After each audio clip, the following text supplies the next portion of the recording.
गुरुर्ब्रह्मा गुरुर्विष्णुः गुरुर्देवो महेश्वरः गुरुस्साक्षात् परं ब्रह्म तस्मै श्री गुरवे नमः। ओम दयानंद चरणौ मनसा स्मरामि, श्री दयानंद चरणौ शिरसा नमामि। పేరు నాది కాదు, నాకు పెట్టబడింది 11వ రోజు. అంతేనా కదా? 11 రోజులు పెట్టలేదు నాకు పేరు. తల్లి పొట్టలో ఉన్నప్పుడు నాకు పేరు పెట్టలేదు, 11 రోజులు పెట్టలేదు.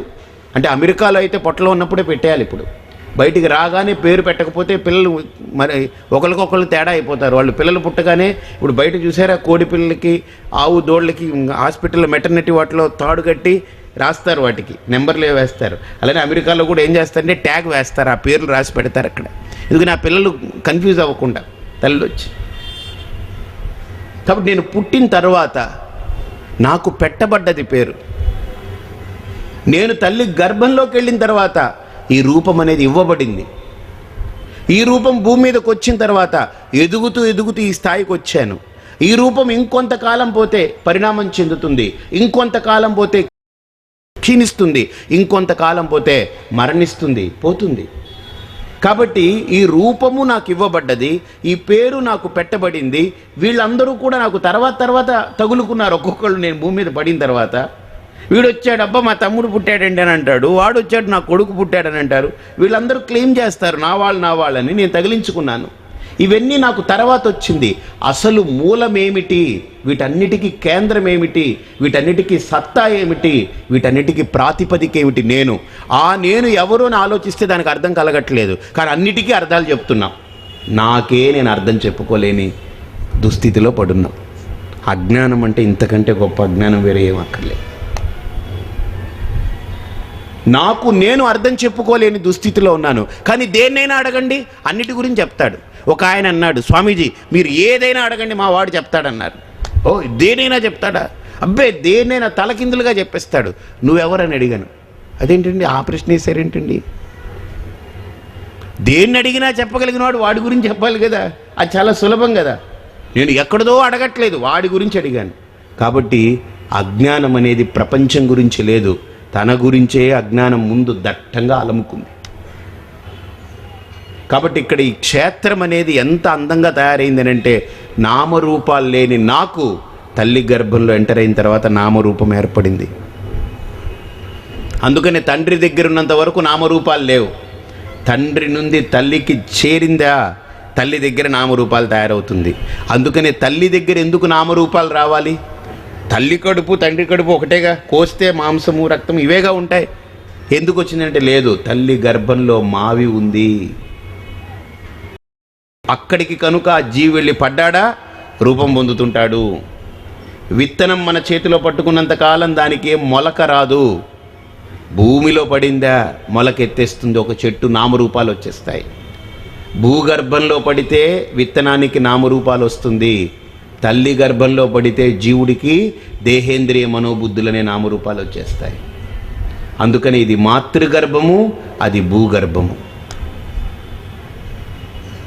కాబట్టి ఇక్కడ నేను అనే దానికి నిజమైనటువంటి ఉనికి లేకుండానే అయిపోయింది.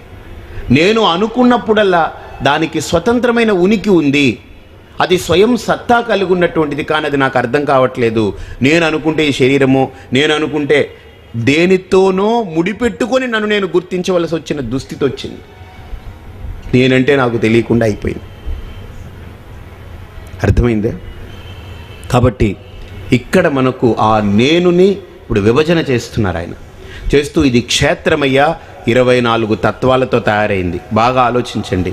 పంచ సూక్ష్మభూతాలు తన్మాత్రలు, అలాగనే పంచ జ్ఞానేంద్రియాలు, పంచ కర్మేంద్రియాలు, పంచ విషయాలు 20, మనస్సు బుద్ధి చిత్తం అహంకారం 4. అంటే మనస్సు బుద్ధి అహంకారం అవ్యక్తం మాయ, ఇవన్నీ కలిసి 24 తత్వాలు.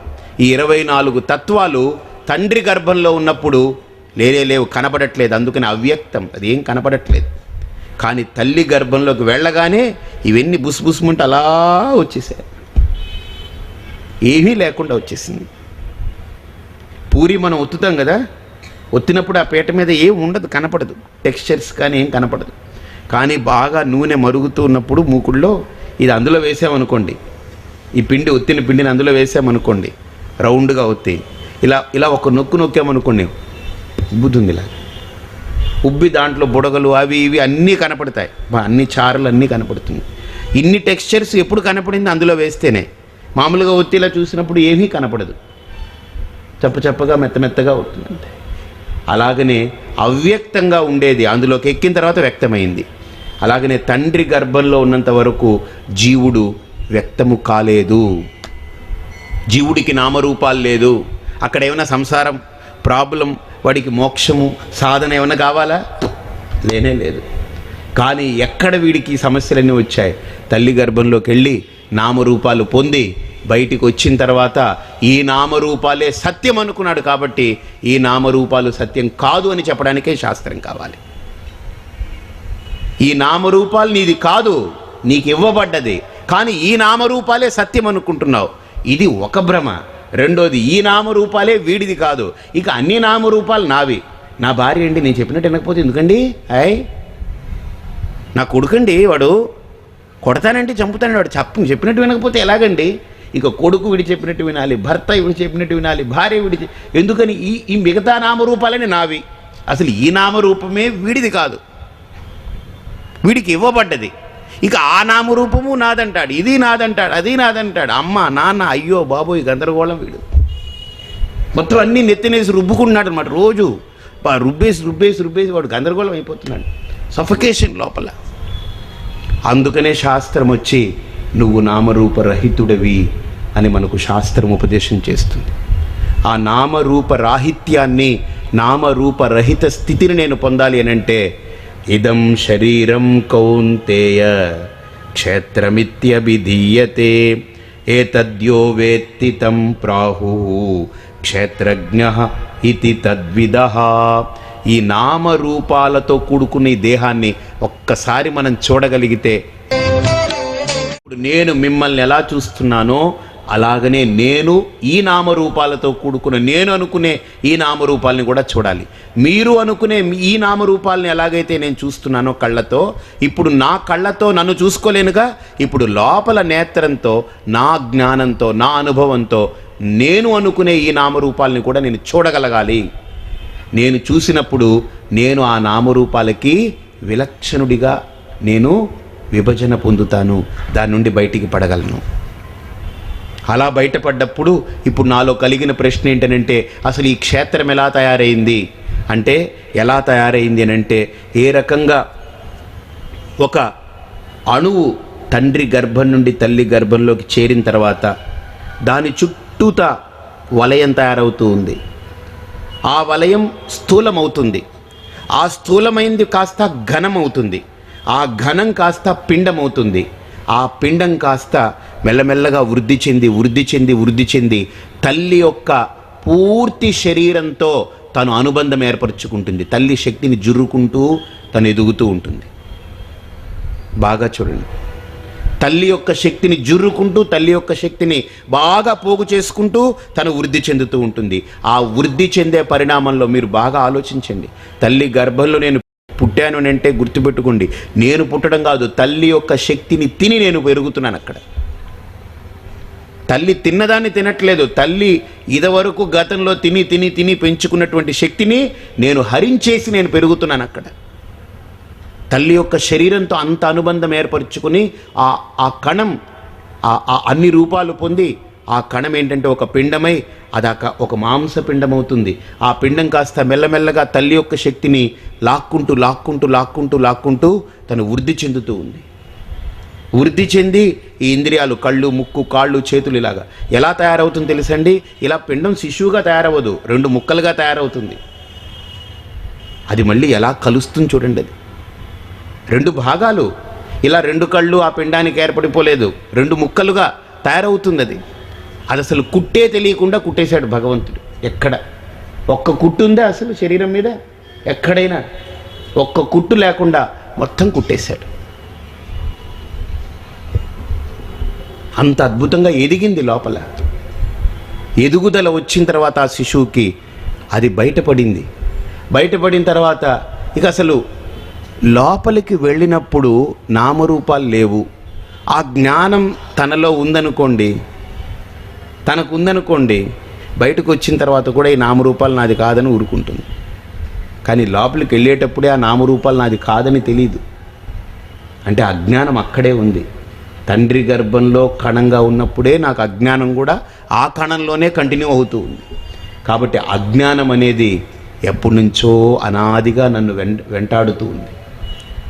కాబట్టి నిజంగా నా జన్మ ఎప్పుడు ధన్యమనంటే అన్ని కాలాల నుంచి నన్ను వెంటాడుతూ వస్తున్న అజ్ఞానాన్ని ఈ మానవ జన్మ లభించి ఒక గురువు ఎదురుగా కూర్చుని ఈ అజ్ఞానాన్ని నా అజ్ఞానాన్ని గురువు ముట్టుకొని ఇది అజ్ఞానము, నీకు నామరూపాలు లేవు అని నాకు బోధిస్తున్నాడు అని అంటే నా జన్మ ఇంతకంటే ఏం కావాలి? ధన్యతకి, ఇంతకంటే నా జన్మ సాఫల్యతకి, ఇంతకంటే నా జన్మ ధన్యత్వానికి ఏం కావాలి?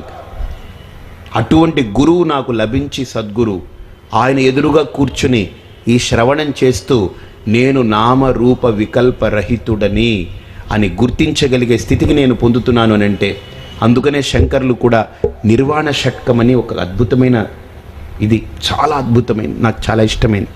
దాంట్లో ఆయన అంటారు, మనోబుద్ధ్యహంకార చిత్తాని నాహం న శ్రోత్రం న జిహ్వా న చ ఘ్రాణనేత్రే న చ వ్యోమ భూమి న తేజో న వాయు చిదానందరూపః శివోహం శివోహం న మే మృత్యుశంకా న మే జాతి భేదా పితా నైవ మే నైవ మాతా చ జన్మ న బంధుర్న చార్థో న శిష్యో న శిష్టా చిదానందరూపః శివోహం శివోహం.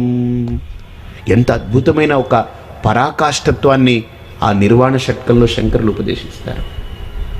ఒక్కొక్క అణువుని ఆయన విభజించి చాలా అద్భుతంగా చెప్తారు. అది మీరు వినవలసినటువంటిది.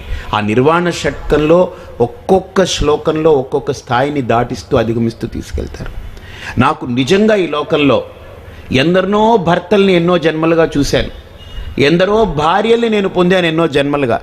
కుక్కగా ఉన్నప్పుడు కుక్క భార్యని పొందాను, ఆవుగా ఉన్నప్పుడు ఆవు భార్యని పొందాను, లేకపోతే ఏనుగుగా ఉన్నప్పుడు భర్త ఏనుగుని పొందాను, లేకపోతే భర్తల్ని, భార్యల్ని, తల్లుల్ని, తండ్రుల్ని, అన్నల్ని, తమ్ముల్ని, నా అనుకున్న వాటిని అన్ని ఉపాధులతో అన్ని జన్మల నుంచి చూసుకుంటూ వస్తున్నాను. కానీ ఏ ఉపాధిలో నాకు గురువు దొరకలేదు.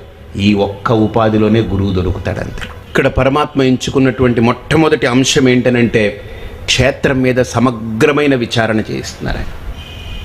ఇది క్షేత్రమయ్యా, మహాభూతాని అహంకార బుద్ధి అవ్యక్తమేవ చ ఇంద్రియాని దశ ఏకంచ పంచచేంద్రియ గోచరాహ. ఈ రకంగా 24 తత్వాలతో ఈ స్థూలము సూక్ష్మమైనటువంటి ఈ శరీరాలు ఏర్పడుతున్నాయి. ఇందులో ఈ శ్లోకంలో అన్నీ చెప్పేశారు ఆయన. మహాభూతాని అహంకార బుద్ధి మనః ఇంద్రియాని దశ పంచచేంద్రియ గోచరాహ అవ్యక్తం. అవ్యక్తం అనేది మాయా కారణ శరీరం. బుద్ధి, మనస్సు, అహంకారము ఇవన్నీ సూక్ష్మ శరీరం.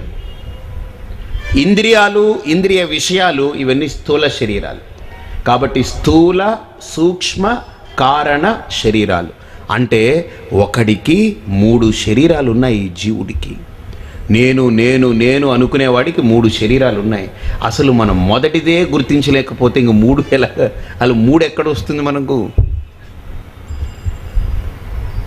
ఈ 3ంటిని దాటాలంటే వీడికి ముందు 3 రావాలి. వీడికి అసలు మూడాలి ముందు. ఈ ఎక్కకపోతే ఎక్కడి నుంచి గుర్తొస్తుంది వీడికి? కాబట్టి 3ంటిని చాలా అద్భుతంగా అమర్చి ఆయన పెట్టారు. దీంట్లో స్థూల శరీరం ఇది ఎలా తయారైంది, సూక్ష్మ శరీరం ఇది ఎలా తయారైంది, కారణ శరీరం ఇది ఎలా తయారైంది. కారణ శరీరం తయారవ్వదు, కారణం.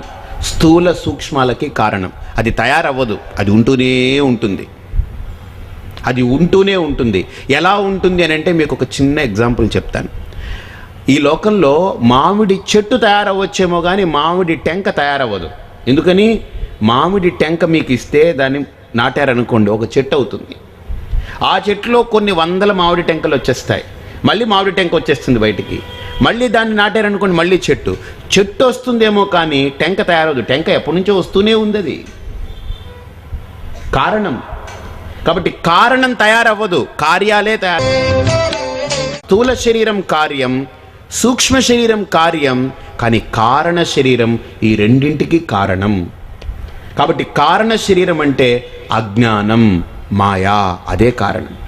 అందుకనే కృష్ణుడు కూడా భగవద్గీతలో మమ మాయా దురత్యయా దైవీ హ్యేషా గుణమయీ మామేవయే ప్రపద్యంతే మాయామేతాం తరంతి తే.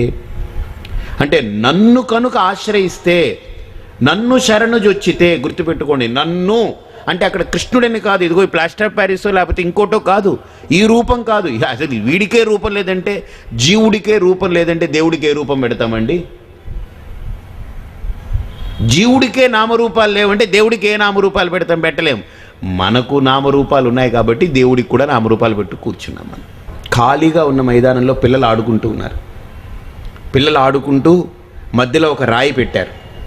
రాయి పెట్టి రోజు తిరుగుతున్నారు. దాని చుట్టూతా పరుగులు తీస్తూ అలా గిరగిరా గిరగిరా గిరగిరా గిర తిరుగుతూ అలా ఆడుకోవడం, కూర్చోవడం, అలా నవ్వుకోవడం, హాయిగా ఉన్నారు. ఊరిలో పెద్ద మనిషి ఒక ఆయన దారిలో వెళుతూ అరే, మనం ఒక మంచి దేవుడి గుడి కడితే బాగుంటుంది, శివాలయం కడితే బాగుంటుంది అనుకున్నాడు ఆయన. ఆ స్థలం చూస్తే ఖాళీగా ఉంది, పిల్లలందరూ ఆడుకుంటున్నారు. ఈయన పెద్ద కదా, ఊరు పెద్ద, సంతకం చేసి కాగితాలు చెప్పేశారు. గుడి వచ్చేసింది, రాళ్ళు వచ్చేసాయి, అవి వచ్చేసాయి, అందరు ఇచ్చేసారు, కట్టేశారు. శివలింగం ప్రతిష్ఠ చేశారు. అక్కడ మంచి శివలింగం ప్రతిష్ఠ, చాలా బాగుంది. ఈయన రోజు దానికి ప్రదక్షిణం చేయడం, శివాలయంలో 11, 12 అలా ప్రదక్షిణ చేసి వచ్చి కూర్చుని అలా హాయిగా ఎంజాయ్ చేస్తున్నారు. ఈ పిల్లలు ఎవరైతే ఆడుకుంటూ ఉన్నారో, రోజు ఆడుకునేవాళ్ళు మొదట్లో, అందులో ఒక కుర్రాడు, ఇప్పుడు ఆడడానికి లేదుగా, గుడి కట్టేశారు. వీడు వచ్చాడు. ఈ పెద్ద మనిషి ఎవరైతే గుడి కట్టి దాన్ని ప్రదక్షిణం చేసి వచ్చి కూర్చుని అలాగా శివుడిని తలుచుకుని ఆనందంగా ఉన్నాడు. ఈ పిల్లాడు వచ్చాడు. అంకుల్, నేను మీతో ప్రశ్న వేయచ్చా అన్నాడు. వేయి బాబు, దాందే ఉందన్నారు. అంకుల్, మేము ఇక్కడ ఇవేవి లేనప్పుడు ఓ రాయి పెట్టి మేము తిరిగేవాళ్ళం, అలా తిరిగి మేము కూర్చుని అలా ఎంజాయ్ చేసేవాళ్ళం. ఇప్పుడు మీరేం చేస్తున్నారు? ఓ రాయి పెట్టి దాని చుట్టూతో తిరిగి మీరు ఎంజాయ్ చేస్తున్నారు. దానికి దీనికి తేడా ఏమిటి అంకుల్ అని అడిగాడు. వీడికి అర్థం కాలేదు. బాబాయ్, నిజమే కదా, వీళ్ళు ఏదో రాయి పెట్టుకుని ఆడుకునేవారు, తిరిగేవారు. మనం ఒక రాయినే పెట్టాం, దాన్ని శివుడు అంటున్నాం, మనం తిరుగుతున్నాం. ఏంటి ఇంత పెద్ద ప్రశ్న వేశాడు? ఏం లేదయ్యా, ఇది శివుడు నాన్న, అది రాయిరా, ఇది శివుడు. అధివాసాలు చేసి మంత్రంతో పవిత్రం చేసి దాన్ని ప్రతిష్ఠ చేసుకున్నాం, అది శివుడు. అందుకని ఆయనకి ప్రదక్షిణం చేసి అలా కూర్చుని సేద తీరుతున్నాను ఆనందంగా. సరే అంకుల్, అది శివుడా అంకుల్? ఓకే ఓకే, పోనీ అంకుల్ అన్నాడు ఏదో మంచివాళ్ళలాగా. అంకుల్, నాకు ఇంకో డౌట్ అని చెప్తారా? అడుగు. చాలా బుద్ధిగా అడుగుతున్నాడు అన్నీ, పాపం చెప్పింది కూడా వింటున్నాడు. అంకుల్, ఇప్పుడు ఇంత శివుడు కదా అక్కడ పెట్టారు, మీరు తిరుగుతున్నారు. ఒకవేళ శివుడు ఈ భీమవరం అంత సైజులో ఉంటే మీరు ఎక్కడ తిరుగుతారు అంకుల్ అన్నాడు. అయ్య బాబోయ్, ఇది చాలా పెద్ద డౌటే. ఇప్పుడు శివుడు భీమవరం అంతా అయిపోయాడు అనుకోండి, వీడు ఎక్కడ తిరుగుతాడు? భీమవరం చుట్టూ తిరగలడా? పోలేండి అంకుల్, ఇంకో డౌట్ అడుగుతాను. ఓహో, ఇది చెప్పలేకపోయాను, ఇంకోటి అడుగుతాడు, చెప్తాంలే. ఏంటనే, ఒకవేళ అంకుల్ ఈ శివుడు ఇండియా అంత సైజు అయిపోయాడు అనుకోండి, మీరు ఎక్కడ తిరుగుతారు? ఎక్కడ సముద్రంలో పడతాడు, ఎక్కడ తిరుగుతాడు? అంకుల్, ఈ ప్రకృతి అంతా, ఈ సృష్టి అంతా శివుడు అయిపోయాడు అనుకోండి, మీరు ఎక్కడ తిరుగుతారు? అసలు ఈ ప్రకృతే శివుడైపోతే, ఈ ప్రకృతే శివుడు కనుకనే నాకు శివుడికి తేడా లేకుండా అయిపోతుంది. నేను గుడిలో అడుగో లేకపోతే 2 అడుగులో 3 అడుగులో లేకపోతే 3 అంగుళాలో 5 అంగుళాలో అరడుక్కో ఓ విగ్రహం పెట్టి నేను తిరుగుతూ ఉన్నాను అని అంటే, నేను భగవంతుడికి నామరూపము ఇచ్చి, నేను నా నామరూపంతో భగవంతుడికి నామరూపం ఇచ్చి ఈ ఆట ఆడుకుంటూ ఉన్నాం. నిజంగా చూస్తే ఈ ఆటని పక్కకు పెట్టి ఒక్కసారి ఆలోచిస్తే, నా మీద నేను విచారణ చేయడం మొదలు పెడితే నాకే నామరూపాలు లేవే. ఈ అఖిలాండ కోటి బ్రహ్మాండ నాయకుడికి ఏ నామరూపం ఉంటుంది? అందుకని అన్నమయ్య కూడా బ్రహ్మమొక్కటే పరబ్రహ్మమొక్కటే. నిండార రాజు నిదురించు నిదురయునొకటే, అండరే బంటు నిద్ర అదియునొకటే. మెండైన బ్రాహ్మణుడి మెట్టు భూమి ఒకటే, చండాలుడుండేటి సరుభూమి ఒకటే. బ్రహ్మమొక్కటే, పరబ్రహ్మమొక్కటే అన్నాడు. అంటే నాకే నామరూపాలు లేవే, ఇక దేవుడికి ఏ నామరూపాలు నేను ఇవ్వగలను? ఏ నామరూపాలతో ఆ దేవుణ్ణి నేను ప్రార్థిస్తాను? ఒకవేళ నామరూపాలతో నేను దేవుణ్ణి ప్రార్థిస్తున్నాను అని అంటే, నా నామరూపాలు కూడా అసత్యమైన నా నామరూపాలని కూడా నేను గుర్తించక దాన్నే సత్యమనే భ్రమలో ఉండి వాడికి కూడా ఒక నామరూపాలు ఇచ్చి కూర్చున్నాను. కాబట్టి ఇక్కడ మనం గుర్తించవలసినటువంటి ప్రధానమైన మౌలికమైన అంశం ఏంటంటే, ఆ నామరూప రహితమైనటువంటి స్థితిని మనకు అందివ్వడం కోసమే శ్రీకృష్ణ పరమాత్మ ఈ విచారణ ప్రారంభించారు. ముందు క్షేత్రజ్ఞుడు, క్షేత్రము అని విభజన చేశాడు.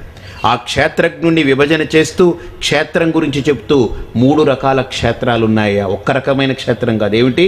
3 రకాల క్షేత్రాలు ఉన్నాయి. ఏమిటా క్షేత్రం? స్థూల శరీరం ఒకటి, సూక్ష్మ శరీరం ఒకటి, కారణ శరీరం ఒకటి. స్థూల శరీరం క్రిందకి ఈ ఇంద్రియాలు, ఇంద్రియ విషయాలు, దేహము ఇవన్నీ వస్తాయి. సూక్ష్మ శరీరం క్రిందకు మనస్సు, బుద్ధి, అహంకారము ఇవన్నీ వస్తుంది. కారణ శరీరానికి అవ్యక్తం, అజ్ఞానం, మాయా, అదే కారణ శరీరం.